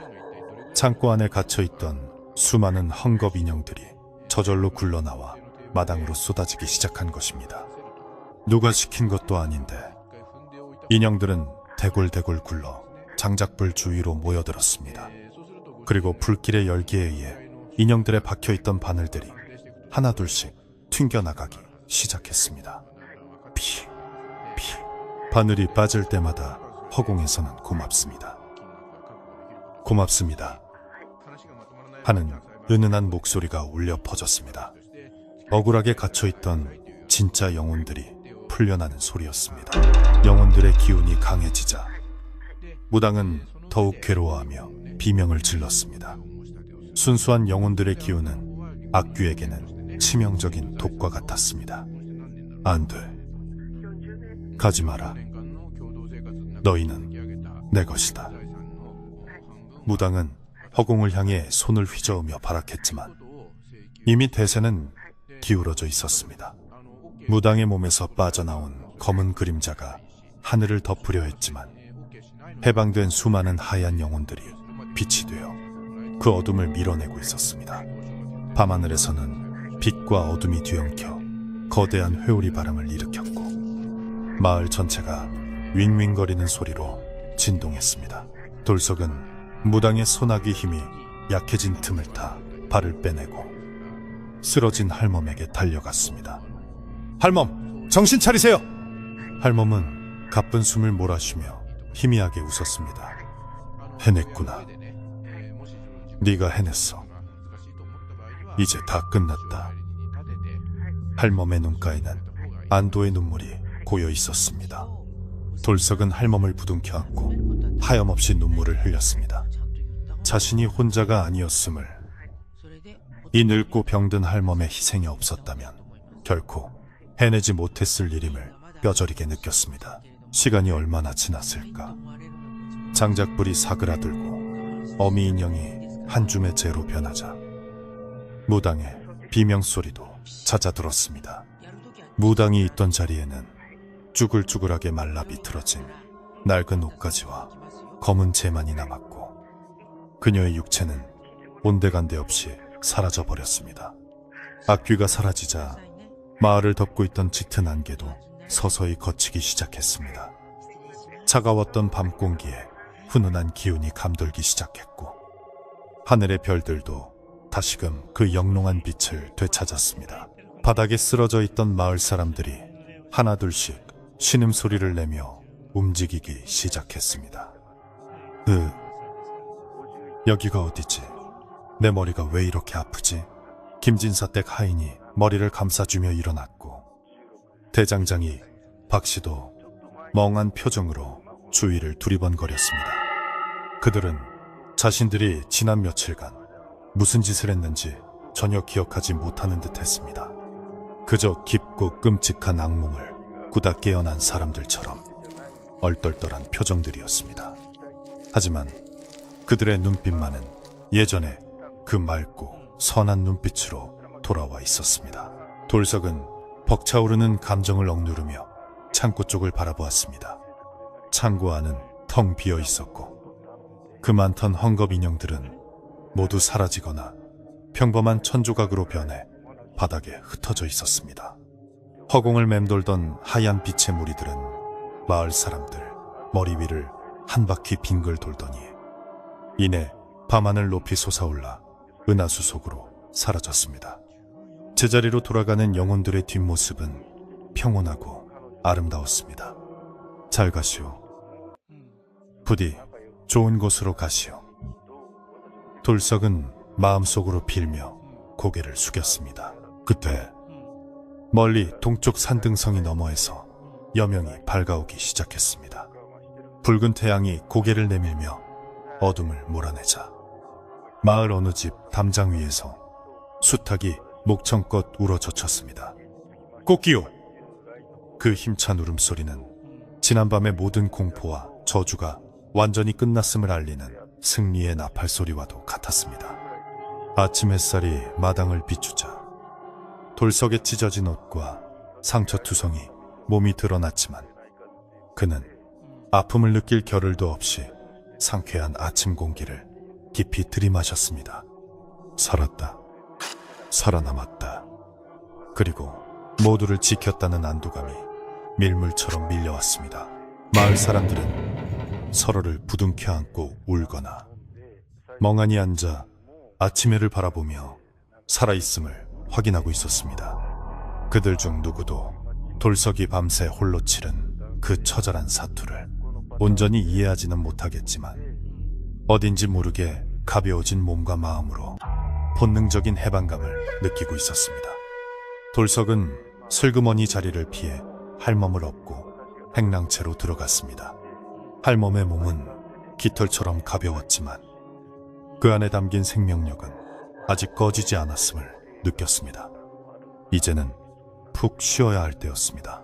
소란이 가라앉은 마당에는 타다 남은 장작불의 연기만이 모락모락 피어오르고 있었고 무당이 앉아있던 제단은 폭삭 무너져 내려 흉물스러운 잔해만 남았습니다. 하지만 그 폐허 위로 쏟아지는 아침 햇살은 그 어느 때보다 따스하고 눈부셨습니다. 마을에 흉흉했던 기운은 씻은 듯이 사라졌고 골목마다 다시금 활기찬 기운이 싹트기 시작했습니다. 돌석은 방 안에 할멈을 눕히고 물수건으로 얼굴을 닦아주며 창밖을 내다보았습니다. 지난밤의 악몽은 끝났고 이제 진짜 사람 사는 세상이 다시 시작되려는 참이었습니다. 하지만 아직 해결해야 할 일이 남아있었습니다. 무당의 집안 곳곳에 숨겨진 또 다른 저주의 흔적들을 찾아 없애고 마을 사람들에게 이 모든 일의 전말을 어떻게 설명해야 할지 그리고 주인 일은 이 흉가를 어떻게 처리해야 할지 돌석의 머릿속은 복잡했지만 마음만은 호수처럼 고요했습니다. 그는 조용히 방문을 닫고 부엌으로 나가 물 한 사발을 들이켰습니다. 시원한 물줄기가 타들어갔던 목을 적시며 온몸에 생기를 불어넣었습니다. 이제 곧 사람들이 그를 찾을 것입니다. 그리고 그는 웃으며 그들을 맞이할 준비가 되어 있었습니다. 아침 햇살이 무당의 집 기와지붕 위로 쏟아져 내리자 지난밤의 그 끔찍했던 광기는 거짓말처럼 사라지고 세상은 본래의 평온한 얼굴을 되찾았습니다.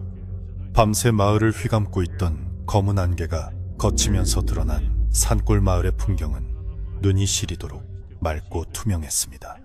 돌석은 행랑채 쪽마루에 앉아 멍하니 앞산을 바라보았습니다. 온몸이 두들겨 맞은 듯 욱신거리고 손발에는 생채기가 가득했지만 콧속으로 스며드는 아침 공기의 상쾌함은 그 모든 고통을 잊게 할 만큼 달콤했습니다.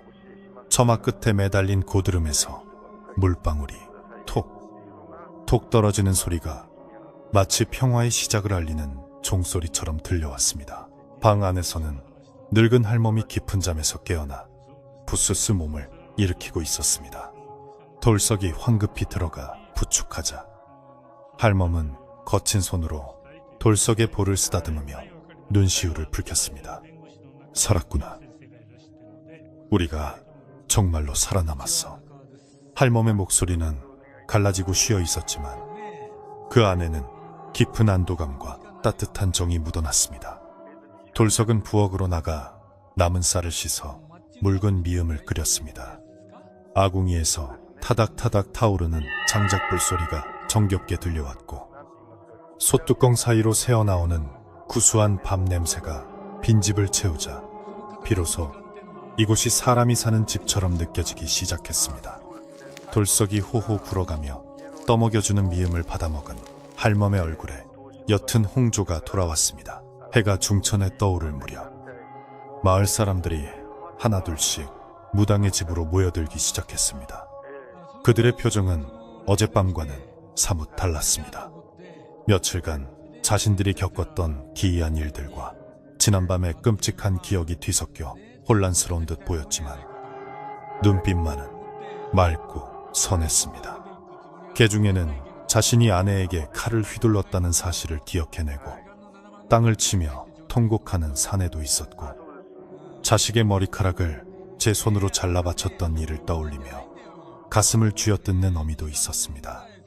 그들은 무당의 집마당에 널브러진 인형의 잔해와 불타버린 재단 그리고 검게 그을린 땅바닥을 보며 망연 자실했습니다. 그것은 그들의 욕망이 빚어낸 참혹한 결과물이기도 했습니다. 그때 마을 촌장이 사람들 앞으로 나서며 돌석에게 다가왔습니다. 그는 밤새 악귀에 시달려 머쓱해진 얼굴이었지만 깊은 존경과 감사의 눈빛으로 돌석의 두 손을 꼭 잡았습니다. 자네가 아니었으면 우리 마을은 영영 지옥에서 벗어나지 못했을 걸세. 우리 모두가 자네에게 빚을 졌네. 촌장의 말에 마을 사람들은 일제히 고개를 숙이며 돌석에게 감사를 표했습니다. 어떤 이는 울먹이며 고맙다는 말을 연신 되뇌었고 어떤 이는 돌석의 어깨를 두드리며 미안함과 고마움을 전했습니다. 돌석은 쑥스러운 듯 뒷머리를 긁적이며 그저 할 일을 했을 뿐이라고 말했지만 가슴 한구석에서 뜨거운 무언가가 벅차오르는 것을 느꼈습니다.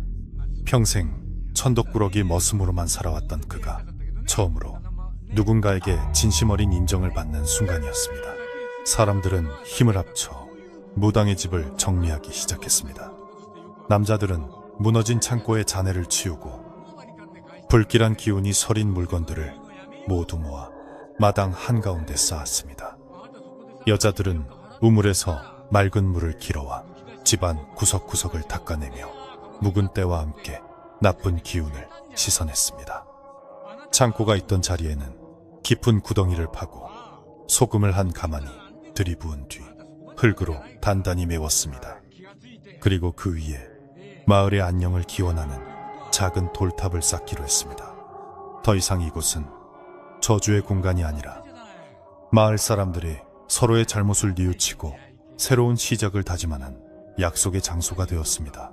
며칠 뒤 마을에서는 큰 잔치가 벌어졌습니다. 무당의 집 마당은 이제 마을 회관처럼 변하여 사람들로 북적거렸습니다. 집집마다 곶간을 털어 쌀과 고기를 가져왔고 아낙네들은 솥을 걸고 음식을 장만하느라 분주했습니다. 고소한 기름 냄새와 구수한 국 냄새가 온 마을에 진동했고 아이들은 떡고물을 주워 먹으며 까르르 웃음꽃을 피웠습니다.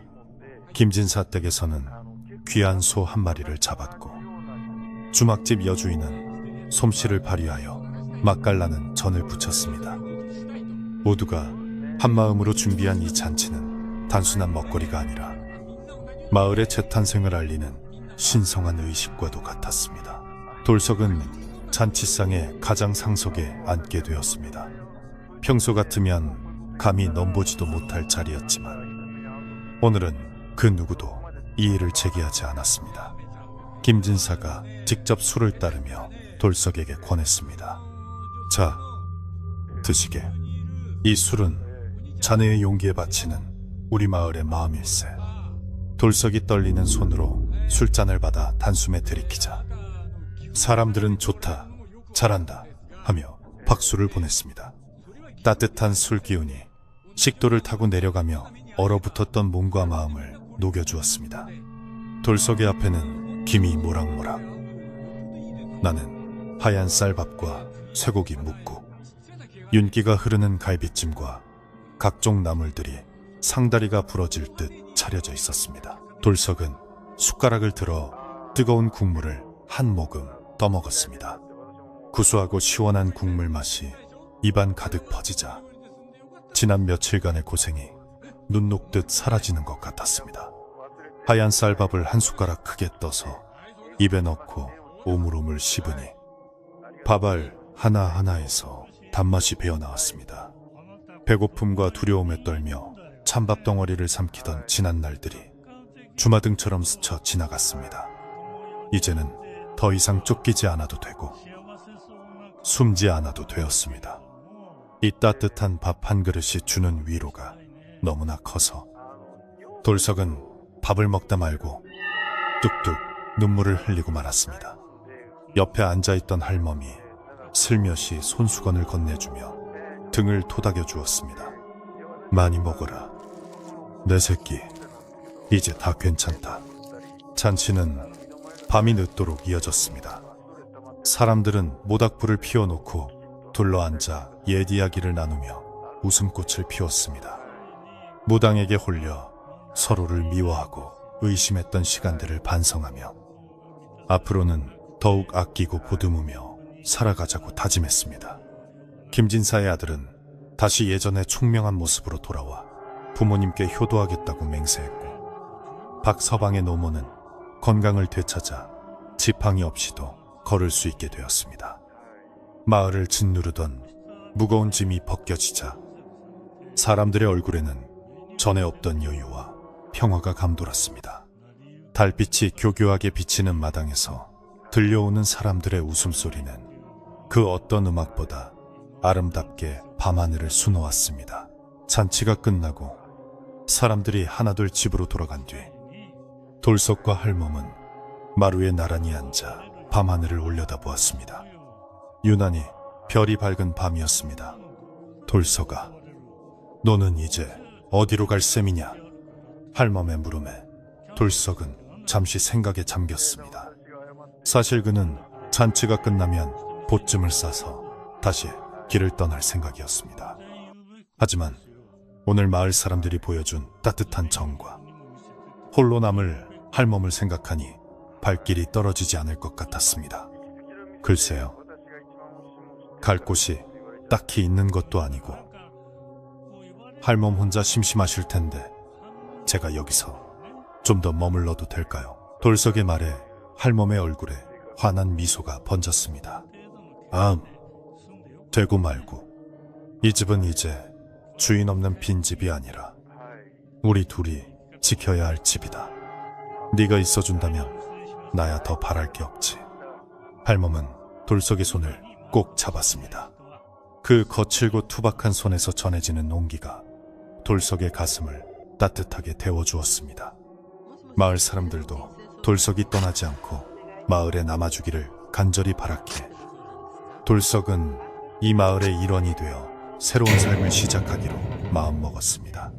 더 이상 떠돌이 머슴이 아닌 마을을 지킨 영웅이자 이웃으로 말입니다. 그날 밤 돌석은 아주 오랜만에 깊고 편안한 잠을 잘 수 있었습니다. 바느질 소리도 울음소리도 끔찍한 비명소리도 들리지 않았습니다. 오직 뒷산에서 들려오는 부엉이 소리와 문풍지를 흔드는 바람소리만이 자장가처럼 귓가를 맴돌 뿐이었습니다. 그는 꿈을 꾸었습니다. 꿈속에서 그는 따뜻한 봄날 꽃이 만발한 언덕을 거닐고 있었습니다. 그곳에는 헝겊 인형들이 나비가 되어 팔랑팔랑 날아다니고 있었고 무당이 아닌 인자한 어머니의 모습을 한 여인이 그에게 손을 흔들어 주었습니다. 다음 날 아침 돌석은 일찍 일어나 마당을 쓸었습니다. 쓱 쓱 빗자루질 소리가 상쾌하게 아침을 깨웠습니다. 대문을 활짝 열자 지나가던 마을 사람들이 반갑게 인사를 건넸습니다. 돌석 총각, 잘 잤나? 이따가 우리 밭일 좀 도와주게. 맛있는 새참 내줌새. 돌석은 활짝 웃으며 큰 소리로 대답했습니다. 네, 곧 가겠습니다. 그의 목소리에는 힘이 넘쳤고 발걸음은 가벼웠습니다. 이제 그는 혼자가 아니었습니다. 그를 믿어주고 아껴주는 가족 같은 이웃들이 곁에 있었으니까요. 세월이 흘러 산골 마을의 무당집 이야기는 전설처럼 전해져 내려왔습니다. 하지만 사람들은 더 이상 그곳을 두려워하지 않았습니다. 그곳은 용감한 청년 돌석과 지혜로운 할멈이 살았던, 그리고 마을의 평화를 되찾아준 희망의 장소로 기억되었습니다. 돌석은 할멈이 세상을 떠날 때까지 친아들처럼 극진히 모셨고, 마을의 쿠스니를 도맡아 하며 촌장의 뒤를 이어 마을의 어른이 되었습니다. 그가 다스리는 동안 마을에는 다시는 흉흉한 일이 일어나지 않았고, 사람들은 서로 돕고 나누며 오래오래 행복하게 살았다고 합니다. 어느덧 이야기가 끝이 났네요. 밤이 많이 깊었습니다.